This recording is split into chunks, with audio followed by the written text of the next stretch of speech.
እንደ እስራኤል ልባችን ካመነዘረ ግን የምንኖረው ኑሮ እየጨለመ ሰንሰለቱ እየጠበቀ ካቴናው እየጠበቀ ይሄዳል። ምሬታችንን በዛው ልክ ይሆናል። የመሳለሚያ ሰዓት ያሳጣናል ሰይጣን። ማህተባችሁ ሳይላላ መከራውን ታግሳችሁ ጥያቄያችሁን እንደያዛችሁ ተመስገን ተመስገን ብላችሁ ኑሩ። በምስጋና መካከል ይመጣና መላእክቱን ልኮ በበረከት ይሞላናል። ክብርና ምስጋና ለስሙ ይሁን። ለሚያመሰግኑት እግዚአብሔር ቅርብ ነው። ክርስቲያን አመስጋኝ ነው። የሚያመሰግነው ስላለው አይደለም፣ አምላክ ስላለው ብቻ። አንተ ስላለኝ ተመስገን የሚል ነው ክርስቲያን። ስለዚህ የታማኙ እግዚአብሔር ልጆች ታግሰው ይኖራሉ፣ ድል ያደርጋሉ። የእግዚአብሔር ልጆች የመሆን ምልክቱ ይሄ ነው። ከእግዚአብሔር ጋር መዋል ነው ባለ ድል የሚያደርገው። ጠብቁት እግዚአብሔርን። አንድ ቀን እግዚአብሔር ይመጣል፣ ባዶነታችንን ሊሞላ ይመጣል፣ ለብዙ ጥያቄዎቻችን መልስ ሊሰጥ ይመጣል። እግዚአብሔር ይጎበኘናል። ሰይጣን እኮ አንዴ ምሱን ያቀምሳል፣ ከዛ ውሻ አርጎ ነው የሚያኖረው እኮ። ውሻ አርጎ ሰይጣን የሚያመልኩ ሰዎች አሉ፣ ሱፍና ከረባት ያላቸው V8 ፕላቲኒየም ምናምን መኪና የሚነዱ። የሆነ ቀን ግን የሆነ የሚገብሩለት ነገር አለ። ፋንድያ ብሉ ሲላቸው ሲበሉ ታገኟቸው ይሆናል። በልብስ አሳምሮ ከብት አርጎ ነው የሚያኖረው ሰይጣን። ክፉ ነው። እንዳሳመረ የሚያኖር እግዚአብሔር ብቻ ነው። ስሙ የተመሰገነ ይሁን። ሰው እንደዚህ ነው። ሲያጣ እግዚአብሔር እግዚአብሔር እግዚአብሔር ይላል፣ ሲሞላለት ትዝ አይለውም። ሌሊት ኪዳን ላይ ወይንም ሌሊት ቁልፍ ያዡ ካህን ከመክፈታቸው በፊት በሩ ላይ ቆሞ ክፈትልኝ ብሎ ከዘበኛ ጋር የሚጨቃጨቅ ሰው ታገኛላችሁ። ለምን ተዘጋ እንግባ ሚሉ። ከዛ ከነጋ በኋላ መሳለም ያቆማል። ስራ ሲያገኝ ቢዚ ሆንኩ ይላል፣ ስራ በዛብኝ ይላል። ለሰጠው ለእግዚአብሔር የምስጋና ጊዜ ያጣል። እግዚአብሔር ሰጥቶ ይታዘበናል። ተመዘንክ ነው ሚዛን። አያችሁ፣ ሰይጣን በሰው ልጆች ተፈጥሮ ላይ የሚያስቀምጠው ነገር ቢኖር ጭንቀት ነው። የእግዚአብሔርን ስጦታ ከማሰብ ይልቅ ማጣታችንን ብቻ እያሰብን እንድናላዝን ያደርጋል። ይሄ እኮ ነው አዳምና ሔዋን ጋር መጥቶ እግዚአብሔር ሁሉን ሰጥቶ የከለከላቸውን በለስ አጉልቶ አወራ። ስለ በለስ አወራ። በጣም አስፋፍቶ ያወራው ስለ በለስ ነው ሰይጣን። አየህ፣ ኧረ የተሰጠኝ ይበቃኛል ብለው ሰይጣን ወደ አንተ ሲመጣ ብዙ ሊጎልህ ይችላል። ያለህን ቁጠረው፣ ሳትጨነቅ ይነጋል። ጠዋት ደግሞ የተቀደደውን እግዚአብሔር ይደፍናል። ስሙ የተመሰገነ ይሁን። ፈተናችን በጨመረ ቁጥር ድላችን ከፍ ይላል፣ ሽልማታችን ከፍ ይላል። ማን ስለሚሰጠን? እግዚአብሔር። ክብርና ምስጋና ለስሙ ይሁን። መከራን የሚያሳልፍ የሚያሻግር፣ በበረከት የሚሞላ፣ ጭንቀታችንን የሚያውቅ፣ እስክንጠይቀው የማይጠብቅ ክብርና ምስጋና ለስሙ ይሁን። ስለዚህ ትንንሽ ክፍተቶችን ሰይጣን እንዳያሰፋው ዝጉት። ምሬት እንኳን ካለ እንባችንን ወደ ማን እናርገው ወገኖች? እግዚአብሔር እንባን የሚያብስ መጽሐፍ የሰራዊት ጌታ እግዚአብሔርም እንባን ሁሉ ከዓይኖች ላይ ያብሳል ይላል። እንባን አባሽ ነው እግዚአብሔር። አያችሁ፣ እንባን አባሽ። ክርስቶስን የሰማ ሁሉ ጓዳው እንደማይደርቅበት ያበሰረች፣ አማላጅነቷ የማይለየን በመስቀል ስር የተሰጠችን ዋኖቻችን አሉ። እኛ እንዴት እንደምንጸድቅበት እናውቃለን። ስለዚህ ከዛ ቤት የሚነገረው የማጣጣል ነገር አትስሙ። ቀምሳችሁ ይሁት። የደብረ ሊባኖስን ጸበሌ ተክልዬን አንዱን ብርጭቆ ጠጡት። ከጥቅስ ከምዕራፍና ቁጥር በላይ ነው። ዛሬ ኩላሊት ለማስቀየር $1 አይበቃም አይደል? የቅዱስ ጊዮርጊስ አንድ ኩባያ ጸበል ግን ፌለሪቲውን 0 ያደርገዋል አይደል? ወድቀሃል የተባልክ ትነሳለህ፣ ትሞታለህ የተባልክ ሕይወት ታገኛለህ። በሚሊየን በቢሊየን የማይጠበቅ በረከት እዚህ ቤት አለ። ማን ይመስገን? ክብርና ምስጋና ለአምላካችን ይሁን። እና ምድር ላይ ያማረበት ሰው ሁሉ ጤነኛ አይደለም። አንዳንዴ ገንዘብ ኖሯቸው በልጅ ማጣት የተፈተኑ አሉ። ደጅ ሲጠኑት የሚውሉ እነዚህ ንጹህ ባለ ሀብት ይሆናሉ። መውጊያቸው የቤታቸው ውስጥ ያለ የልጅ እጦት ነው። እግዚአብሔር ይጎብኛቸው። ጥሩ ባለ ሀብት ሆነ ሁሉ ኖሮን ደስታ የከለከለን አንድ ጥግ አለ። ምንም ነገር ሳይኖረን ደግሞ የተገኘውን ሁሉ ልንበላ እንችላለን። አያችሁ፣ ድሃ ስትሆኑ በልጅ ብዛት ትፈተኑ ይሆናል። ባይለ ጸጋ ሆናችሁ በልጅ ማጣት ትፈተኑ ይሆናል። ብቻ ምድር አሟልታ አትሰጥም። መኖር ውሸት ነው። ከሞት በኋላ ያለው ሕይወት ነው እውነት። የኛ ሀገር ሰማይ ነው። ሚዛናችንን የተሰጠንን በረከት ለሰማይ የሚተርፍ አድርገን ከሰራንበት በዛ ይቀመጥልናል። እና በዘመናችን ከምንደሰትበት የምናዝንበት በስቷል። የምናየው ነገር ሁሉ ነውር የበዛበት ሆኗል። ኃጢአት ቀላል ነገር ሆኗል። ነፍሰ ገዳይነት ተራ ነገር ሆኗል። ሰው በጅምላ አለቀ ሲባል እንደ ዜና አይታርገን አገላብጠን የምናልፈው ሆኗል። ሞትን ተለማምደነዋል። እግዚአብሔር የተሻለ ዘመን ያምጣልን። እግዚአብሔር ልባቸው ለተሰበረ ቅርብ ነው፣ ለየዋሆች ቅርብ ነው። ኃጢአት ለሚሰሩ ሰዎች ከኃጢአታቸው በኋላ ቢጸጸቱ እግዚአብሔር ቅርብ ነው። ክርስቲያን ማለት ኃጢአት የማይሰራ ማለት እኮ አይደለም፣ የሚጸጸት ነው። ዳዊትን የሚያህል ሰው ኃጢአት ሰርቷል፣ በድሏል፣ ዝሙት ሰርቶ ነፍስ አጥፍቶ ብዙ ነገር አድርጓል። እግዚአብሔር ግን አራቀውም። ከኃጢአተኛው ሰው አይርቅም እግዚአብሔር። በሃይማኖት ከጠበቅን እግዚአብሔር ሁሉን ነገር ያስተካክላል፣ ሳንለምን ያስተካክላል። በአንድ ቀን ጀንበር ታሪክ መቀየር ይችላል። በአይን ቅጽበት ኑሮውን ያስተካክላል፣ ህይወት ያለመልማል፣ ጓዳን ይሞላል፣ ስጋት ያስወግዳል። ካመለክ ነው ምን ካደረግነው ወገኖቼ? ልጆቹ ከሆንን ተነጫንጨን እንኳን ለምናደርገው ደከመኝ ብለን እንቅልፍ እያነጫነጨን የምንመጣ ሰዎች አለን እኮ አይደል? እሁድ። ምክንያቱም ዲያብሎስ የእሁዱን እንቅልፍ በጣም ያጣፍጠዋል። ከሰባቱ ቀናት ጣፋጩ የእሁድ ጠዋት እንቅልፍ ነው። እንዴት እንደሚጣፍጥ አይደል? እየተንገዳገድን ምርር ብሎን ስመለስ ተኛለሁ ብለን እንሄዳለን። አስቀድሰን ስንመለስ ና በላስተኛኝ ብትለው እንቅልፉ የለም። ጤነኛ እንቅልፍ አይደለም። መጀመሪያ የሚመጣው በረከት ላይ ያሳጣህ ነው። ንቅት አይንን ከፍተ ነው የምትውለው። ስትመለስ ደክመዋል እኮ ቆመኔ ዋልከው እኮ አስቀድሰሃል፣ ዘምረሃል፣ አሸብሽበሃል። ግን ስትመለስ አልደከመህም። የቤቱን በረከት ስለጠገብክ እንቅልፍ የሚጫንህ ሰይጣን ለቆ ሄዷል። ማን ይመስገን። መክሊትን አትቅበር።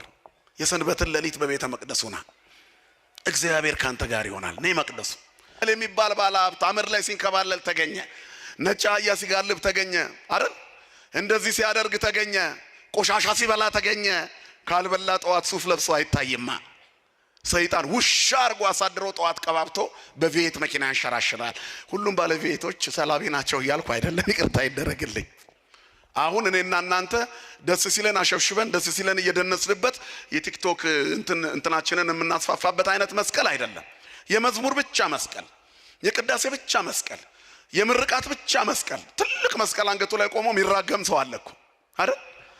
ጠዋት እርግማን፣ ከሰዓት በአንድ ቀን ውስጥ ቅዳሴ ላይ ራሳቸውን ሰልፊ ተነስተው ዛሬ በቅዱስ ጊዮርጊስ ቤተክርስቲያን ጥሩ ጊዜ ያሳለፍን ያከበረን አምላክ ይክበር ምናምን ይሰራሉ። ከሰዓት በኋላ ልደት ነገር ካለ እዛ ሲጨፍሩ ይውሉና እንዴት ያለ ቀውጢ ጊዜ ያሳለፍን ይላሉ። ቀጥሎ መስቀሉ አልወለቀም፣ ሁለቱም ላይ አለ። ታዲያ የክርስቶስ መስቀል ነው የፈያታዊ መስቀል ነው እንጂ። አያችሁ፣ የመስቀል ቅርጽ ሁሉ መስቀል አይደለም። እንዲህ ቢሆን አምቡላንስ ሁሉ አጋንንት ባስወጣ ነበር። እንዲህ ነው ሰይጣን። ምሱን ያቀምስና እንደ ማስቲካ አላምጦ ጎማ አርጎ ይተፋል። አያችሁ፣ ከዲያብሎስ ጋር ሆነው እንዳማረባቸው ያከተመላቸው ሰዎች የሉም። ከእግዚአብሔር ጋር ሆነው ደግሞ ሳያምርባቸው ያለፉ የሉም። የውበታችን ጥግ ማን ነው ወገኖቼ? እግዚአብሔር ብቻ ነው። አንዳንድ ባለጸጎች ገንዘባቸው ሮንግ ሲሆን፣ የተበላሸ መንገድ ይዞ የመጣ ሲሆን እሱ ሲፈቅድላቸው ነው የሚሰጡት። በፍጹም አይሰጡም። ምናልባት ለዘፋኝ 10 ሚሊዮን ሲሰጡ ይታዩ ይሆናል። ቤተሰቦቻቸው ግን ባዶ እግራቸውን በበረባር ሰው ሲሄዱ ሊታዩ ይችላሉ። እሱ ካልፈቀደ አይሰጥም። ስለዚህ የነሱ የሆነ የለም። የኛ ግን ማን ነው ሀብታችን? እንደ እግዚአብሔር ያለ ማንም የለም የሚለው ለዚህ ነው መጽሐፉ። እንደው ባላገባው ብለህ ተጸጽተህ ታውቃለህ? ባልወለድኩ ብለሽ ተጸጽተሽ ታውቂያለሽ? እዚህ ድረስ ተጸጽተሽ ታውቂያለሽ? ምድር አማራሪ ናት። እግዚአብሔር ይሄን ያልፈዋል። ስሙ የተመሰገነ ይሁን። ቸር ስለሆነ መሮሽ ስለሆነ የምትናገረው አይቆጥርብሽም፣ አይቆጥርብንም። ሩሩ አባት ነው። አያችሁ፣ ይሄን ነገር ባላደረግኩት ብላችሁ እናውቃለን። በልተን ባልበላው፣ ለብሰን ባልለበስኩ፣ ባልገዛው ይሄን ልብስ፣ ቤት ባልሰራው ብለን እናውቃለን። እግዚአብሔርን ባላመለክኩት ብለን እናውቃለን። ንገሩኝ እስኪ፣ እግዚአብሔር አምላኬ ባልሆነ ብለን ተጸጽተንበት እናውቃለን? አናውቅም። እግዚአብሔር የመጨረሻ ደስታችን ነው። ምን ቢቸግረውና ሙሉ ቀን ሐዘን ቢበዛበት እንኳን እረ አምላኬ ከዚህ ውስጥ አውጣኝ፣ ምርር ብሎት ምን ነው ለምን ፈጠርከኝ ይል ይሆናል። ምን ነው ለምን አመለኩ ብሎ ያውቃል። አያችሁ፣ ጥጋችን ነው። ስሙ የተመሰገነ ይሁን። ይህ አምላክ ለእያንዳንዳችን የሰጠን ጸጋ አለ፣ በረከት አለ፣ ይመዝነናል። መኖራችን ተአምር ነው ምላችሁ ለዚህ ነው። ቤት አተን፣ የምንበላው አተን፣ የምንለብሰው አንድ አይነት ልብስ አመት ሙሉ ለብሰን ግን በጤንነት አለን። ማን ስላለ ከኛ ጋራ? ይሄ ትልቅ ሚዛን ነው። በዚህ ግን አመስግነነዋል ወይ? የሌላ ሰው እያየን እንመኛለን እንጂ ከትልልቆቹ ፎቅ ውስጥ ብዙ ሰቆቃ አለ። ቤቱ ውስጥ እንባ የሌለበት ሰው የለም። ሰው ገንዘብ ስላለው እንባው ይቋረጣል እንዳትሉ፣ ጭንቀቱ ይቋረጣል እንዳትሉ። ገንዘብ እንቅልፍን እንጂ አልጋን እንጂ እንቅልፍን አይገዛም። የእንቅልፍ መድኃኒት እንኳን ብትውጡ አልጋችሁ ላይ አትገኙም። ቅዠቱ ትራስ አስፈልቶ መሬት ላይ ነው የሚያገኛችሁ። በዛው ልትሄዱም ትችላላችሁ። ሰው የሚያርፈው ማንን ሲይዝ ብቻ ነው። የሚጠይቀን ቀን አለ። ብዙ ጊዜ ያጣነውን ብቻ እናስባለን እንጂ ካጣነው ያገኘነው ይበዛል። እዚህ መቀመጣችን እኮ ተአምር ነው። ዓለም የደገሰልንን ሴራ አስቡት። ኑሮውን አስቡት። አሁን ያለንበትን የኑሮ ውድነቱ የሚደረገው ጫና ኢኮኖሚካሊ በትውልዱ ላይ እየተደረገ ያለው ቀንበር ምድር ላይ ሰው እንዲኖር የታሰበው ሁሉ አይመስልም። ግን መድኃኔዓለም ያኖረናል። ቴቄል እንደ እግዚአብሔር ፈቃድ የምንማማርበት የትምህርታችን ርዕስ ቴቄል።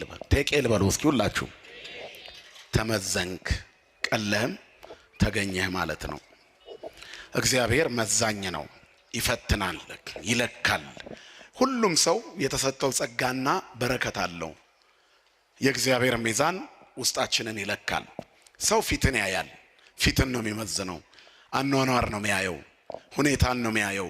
የሰው ሚዛኑ የተለያየ ነው። ማዳኑም ከንቱ ነው። እግዚአብሔር ግን ሚዛኑ ልክ ነው። ማዳኑም ዘላለማዊ ነው። በረከቱም የማይቋረጥ ነው። የሰው ፍቅሩ ይቋረጣል፣ ይቀንሳል፣ ያንሳል፣ ፌድ ያደርጋል። በነበረበት ስፒድ አይሄድም። ፍቅሩ እየቀለለ ይሄዳል። በጣም የምንወደው የናፈቀን እንግዳ ከሩቅ አገር ወደኛ ቢመጣ ጉስቁልናው አይታየንም፣ ማጣቱ አይታየንም፣ ክፉ አመሉ አይታየንም። ናፍቆቱ ብቻ እለቱን በምናሳየው ዝርግፍ አድርገን በምንሰጠው ፍቅር በጣም እንወደዋለን። ሲያድር ቀነስ፣ ሲውል ሲያድር ቀነስ፣ ሲቆይ ደግሞ በሄደ አይሄድም እንዴ የሚል ደረጃ ላይ እንደርሳለን። አያችሁ፣ ፍቅራችን ወረት ነው። ያለን ነገር አብረን ስንቆይ በመናከስ ነው የሚጠናቀቀው ወይንም የሚቋረጠው። የእግዚአብሔር ፍቅር ግን እንዲህ አይደለም። ይኸው በዘመናት ውስጥ ፍቅሩ ያልተቀየረ ክረምትና በጋን እያፈራረቀ ህዝቦቹን የሚመግብ ቸርነቱ ወደር የሌለው ይቅር ባይ ገመና ሸፋኝ ይቅር ሲል የሚረሳ አምላክ ከዘመዶቻችንም ከወዳጆቻችንም በላይ ከወላጆቻችንም ከእናት አባታችን በላይ ፍቅሩ የእናትን ጉያ የአባትን እልፍኝ የሚያስረሳ ከወደደ የማይጠላ ካነሳ የማይጥል ካከበረ የማያዋርድ ካለበሰ በኋላ የማይገፍ ከሰጠ በኋላ የማይነሳ መልሶ የማይነጥቅ እሱ ብቻ ነው። ስሙ የተመሰገነ ይሁን። እግዚአብሔር ቸር ነው፣ ሩሩህ ነው። ሚዛኑ ትክክል ነው። እግዚአብሔር ተሳስቶ አያውቅም። በስራ ሁሉ ትክክል ነው። እግዚአብሔር ሲያኖረን ትክክል ነው። እንድንሞት ሲወስደንም ልክ ነው። በቤታችን ውስጥ በሚገጥመን መከራ ውስጥ እንኳን እግዚአብሔር ከኛ በላይ ለኛ ቀራቢ ነው። እምርዕሴ ለርዕሴ አንተ ተቀርቦ እመኔቱ ደስታንም ብትሰጠው ሐዘንንም ብትሰጠው መከራንም ብትሰጠው ከኔ በላይ ለኔ አንተ ነህ የምትቀርበው ይላሉ አባቶቻችን። ከኛ በላይ ለኛ የሚቀርበን እርሱ ብቻ ነው። ከምናስበው በላይ የሚያስብልን እርሱ ነው። የሚበጀና የሚያስፈልገን ከሆነ ለልጅነታችን የአባትነት ስጦታው ልመናችንን እንኳን አይጠብቅም። የኛ ልመና ከሱ ቁጥጥር እንዳንወጣና ሰይጣን ክፍተት አግኝቶ እንዳይወስደን እንጂ ባንለምነውም ይሰጠናል። ዘእንበለ ንስሐ አለው ይወፍቶተነ ሳንለምነው የምንሻውን የሚሰጠን እርሱ ብቻ ነው። ያለ መንፈግ ለጋስ ሳይከለክል መስጠት የሚችል ያለ መከልከል ሰጭ ያለ መንፈግ ለጋስ ይለዋል የቤተክርስቲያናችን መጽሐፍ። ስለዚህ ንፉግ አይደለም፣ ይሰጣል። ሲከለክልም ትክክል ነው። የሚሰጠን የሚበጀንን ነው። የማይሰጠን ደግሞ ለኛ ማይጠቅመንን የሚያጠፉን ነገሮችን አይሰጠንም። ለምንን ሁሉ የሚከለክለን ቀን እኮ አለ። አንዳንድ ጊዜ ጸልየን ያልተሰማናቸው ጸሎቶች አሉ፣ ስለማይጠቅሙን ነው። ጸሎት ሁሉ ቢሰማ ኖሮ ሰው በምድር ላይ ባልኖረ ነበር ይላሉ አባቶቻችን። በምድር ላይ አደገኛው ነገር ቢኖር ጸሎት ነው። በተለይ የምድራዊ ሰው ጸሎት። ሞት የተመኘንበት ጊዜ አለ፣ አልሞትንም ግን አለን ስላልሰማን። ልክ አይደለም ታዲያ እግዚአብሔር ወገኖች? ምን ነው ዛሬ እንደ ውሃ በሆንኩ ብለናል እኮ። ያኔ ውሃ ቢያደርግ አለቀልን። እጄ በተቆረጠ ብትል ጉምድ፣ እንደው እጄን በቆረጥከው ሲል ቁርጥ ቢያደርግ ዱሽ ነው የምትበቃ፣ አለቀ። እጄ ዱሽ ይበዛ ነበር እዚህ መካከል። አያችሁ፣ እንደው ምን ነው ድፍት ባረከኝ የምንልበት ጊዜ አለ። ድፍት ወዲያው ቢያደርገንስ? እሱ ግን ቸር ነው። እንደው ለምን ፈጠርከኝ፣ እንደው ባትፈጥረኝ ኧረ ውሰደኝ ያልንበት ጊዜ አለ። አይወስደንም። በእኛ ላይ የሚሰራቸው ስራዎች አሉ። ምሬታችን አልፎ ደስታችን ይመጣል። እንባችን ታብሶ ፊታችን ይፈካል። በእኛ ላይ ያለው ዓላማ ጥላቻ አይደለም። ስናለቅስ እንኳን ብናለቅስም እንኳን እንባዎቻችን የፍቅር ናቸው። እሱ ያያቸዋል። ሲነጋ አዲስ ሊያደርገን በእንባችን ውስጥ ትዕግስትን ይሰጠናል። እግዚአብሔር ደግ አባት ነው፣ ይቅር ባይ ነው። ምን ለው ለዚህ ነው ጸሎትን ሁሉ ይሰማል ማለት የሚጠቅመንን ነው። ሳንጸልየው ሳንለምነው ደግሞ ይሰማል። የሚሰማው ሁሉ ጸሎት ደግ ደጉን ነው መርጦ የሚቀበል አባት። እኛ ልክ ላንሆን እንችላለን። ሕፃናት ሆነን በልጅነታችን ጣፋጭ ነገር ላይ እናዘነብላለን። ወላጆቻችን አይፈቅዱልንም። እኛ ስናድግ ትተነዋል። አያችሁ፣ ጨው ያለው ምግብ፣ ጨው የበዛበት ምግብ የምንወደውን ያክል አሁን ጨው የሌለው ምግብ መመገብ ጀምረናል። እቺ ምድር ታጓጓለች ለመኖር። ያን ጊዜ ወላጆቻችን የከለከሉን ሲበዛ የሚጎዳ ነገር መሆኑን አውቀው ነው። ስናድግ ግን እኛ እንክት ሙሉ ለሙሉ ከናካቴው ትተነዋል። ጣፋጭ ነገር እርግፍ አድርገን ትተነዋል። በመኖራችን ውስጥ የሚያመጣው የቁመና መዛነፍ አለ ማለት ነው። የውስጥ ደዌ ያስከትላል። በምድር ላይ ያለንን ጉዳይ ወይ ለአልጋ ቁራኛ ወይ ለሞት ይዳረጋል። ስለዚህ ተተነዋል። ልጆች ሆነን የጠየቅነው ነገር በልጅነታችን የተማጸናቸው ጸሎቶች በሙሉ ወይ የፈለግናቸው ፍላጎቶች ያልተሳኩት ለኛ ስለማይጠቅሙን ነው። አምላክ ስስታም አይደለም። ስሙ የተመሰገነ ይሁን። ደግ ነው እግዚአብሔር። ከምናስበው በላይ ያስብልናል። ከኛ በላይ ለኛ የሚቀርበን እሱ ነው። ደግ ሩሩ አባት ነው ያለን። ክብርና ምስጋና ለስሙ ይሁን። ታዲያ እንደዚህ ደግና ሩሩ ሆኖም ሳለ ታዲያ በባዶ አይተወንም። ስላልሰማን አልሰጠንም ማለት አይደለም። የሚጠቅሙንን ሰጥቶን ተጨማሪውን ይከለክለናል። በሚበቃን ውስጥ አመስግነነው እንድኖር ይፈቅዳል። በሰጠን ይመዝነናል። እግዚአብሔር በስጦታው ይመዝናል። እግዚአብሔር በፍጥረቱ ውስጥ ትዝብቱን ያስቀምጣል፣ ያኖራል። በሰጠን ነገር ውስጥ ምን ያህል ታማኞች ነን? እግዚአብሔር እኛ ውስጥ ያላስቀመጠው ነገር የለም። ለእያንዳንዱ ሰው በር ላይ ቆሞ ከሚለምነው የኔ ቢጤ ጀምሮ ሰማይ ጠቀስ ፎቅ አለኝ ከኔ በላይ ገንዘብ ያለው የለም እስከሚለው ድረስ እኩል የሆነ ሚዛን አለው እግዚአብሔር። እኩል ሚዛን፣ ሁሉን እኩል የሚመዝን ይፈትን ልብ ወክልያተ እግዚአብሔር ይላል። ሰው ፊትን ያያል፣ እግዚአብሔር ልብና ኩላሊትን ይመረምራል። ስለዚህ የውስጥ ሰብዕና በምድራዊ ምቾት የሚሸፈን አይደለም፣ በጉስቁልናም የሚከሳ አይደለም ማለት ነው። በእምነት መሳሳትና መወፈር ወይንም ውስጣችን ስለ እግዚአብሔር ባለው ግንዛቤና በመንፈሳዊ ዝለት ምክንያት ሊጠፋ ይችላል። ያም ሆኖ ግን ሚዛኑ ትክክል ነው። እግዚአብሔር ይለካል። የሰጠውሽን የታደረግሽ፣ አንቺ ውስጥ ያስቀመጥኩትን የታደረግሽ፣ በረከቴ የታለ? በሰጠውሽ ዕድሜ በምድር ላይ ምን አደረግሽ? ትዳር ሰጥቼ ነበረ፣ ምን አደረግከው? ትዳርህን በልጅ ባርኬ ነበረ፣ ቤተሰብህን መራህ። እንዴት ነው? በውስልትና ነው የምትኖረው? በታማኝነት በጎጆ ስር እግዚአብሔር ነው ያለው ወይስ ሌላ አስገብተሃል? ደባል ምንዝርና ደባል ነው። በአምልኮ ጉዳይ ላይ እንዴት ነው? ሌሎች ነገሮችን ተጓዳኝ ነገሮች አስገብታል ወይስ በእኔ ብቻ ነው የምትታመነው? እግዚአብሔር ይመዝናል። የሚጠይቀን ቀን አለ። ብዙ ጊዜ ያጣነውን ብቻ እናስባለን እንጂ ካጣነው ያገኘነው ይበዛል። እዚህ መቀመጣችን እኮ ተአምር ነው። ዓለም የደገሰልንን ሴራ አስቡ፣ ኑሮውን አስቡት። አሁን ያለንበትን የኑሮ ውድነቱ የሚደረገው ጫና ኢኮኖሚካሊ በትውልዱ ላይ እየተደረገ ያለው ቀንበር ምድር ላይ ሰው እንዲኖር የታሰበው ሁሉ አይመስልም። ግን መድኃኔዓለም ያኖረናል። አያችሁ፣ በምስኪን ጉሮሮ ቀዝቃዛዋ ሳያፈስ አያሳድርም። የከፈተውን ጉሮሮ ሳይዘጋ ንገሩኝ እናቶቼ አያድርም። እኛ እንሰጋለን እንጂ የእምነታችን መሳሳት ዓለም የኑሮ ውድነቱ ሰማይ ቢሰቅለው እንኳን ለነሱ ሌላ ሚዛን ሰጥቶ እኛን በዚያ ውስጥ ያኖረናል።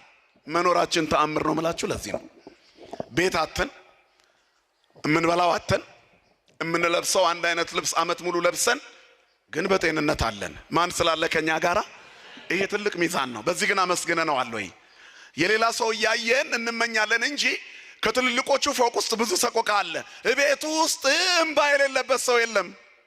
ሰው ገንዘብ ስላለው እንባው ይቋረጣል እንዳትሉ፣ ጭንቀቱ ይቋረጣል እንዳትሉ። ገንዘብ እንቅልፍን እንጂ አልጋን እንጂ እንቅልፍን አይገዛም። የእንቅልፍ መድኃኒት እንኳን ብትውጡ አልጋችሁ ላይ አትገኙም። ቅዠቱ ትራስ አስፈልቶ መሬት ላይ ነው የሚያገኛችሁ። በዛው ልትሄዱም ትችላላችሁ። ሰው የሚያርፈው ማንን ሲይዝ ብቻ ነው። በሰላም ቦቱ ሰክቦ እነውም እስማ አንተ እግዚኦ በተስፋ በአቲትከ አይደርከኒ፣ አንተ በተስፋ በክንድ በፍቅር ታሳድረኛለህና በሰላም ወደ መኝታ ይሄዳለሁ። ባለማይተብ አይቃዥም፣ ባለማይተብ አይፈራም። አምላኩ አላህ የሚጠብቀው እይዴቅ ዘያቅበክ፣ የሚጠብቅህ አይተኛም ይላል። እግዚአብሔር የሚጠብቅ አባት ነው የማይተኛ። እኛ ተኝተን እሱ ይቆማል። ትጉ እረኛ ነው። በምስጋና የተፈራ በአምልኮ የከበረ ያልነበረበት ጊዜ የሌለ የማይኖርበት ጊዜ የማይኖር ለቀዳማዊነቱ ጥንት ለዳህራዊነቱ ፍጻሜ የሌለው የዘላለም አባት በጆሮቻችን ውስጥ የመኖር የምስራች፣ የጤናን የምስራች፣ የበረከት የምስራች የሚነግር በትንሿ ቆሎ ውስጥ የምንጠጣውን ውሃ የጤና ምግብ የሚያደርግ ጮማ እየቆረጠ ገንዘቡን ለሐኪም እየቀለበ የሚኖር ስንት አለ መሰላችሁ? ድህነት ቅድስና ነው እያልኩ አይደለም። በምስጋና ውስጥ ግን ስንኖር በምንኖራት ትንሽ ኑሮ ውስጥ ባለብዙ በረከት ያደርገናል። 5 እንጀራና 2 ዓሣ ከአንድ እረኛ ተበድሮ 5 ገበያ ህዝብ ቀለበ። ስንት ተረፈ ንገሩኝ እስቲ? 12 መሶብ ለመድኃኔዓለም ስንሰጠው ትርፉ ብዙ ነው። ብላቴናው 5 እንጀራ ነው የሰጠው፣ የተረፈው 12 መሶብ ነው።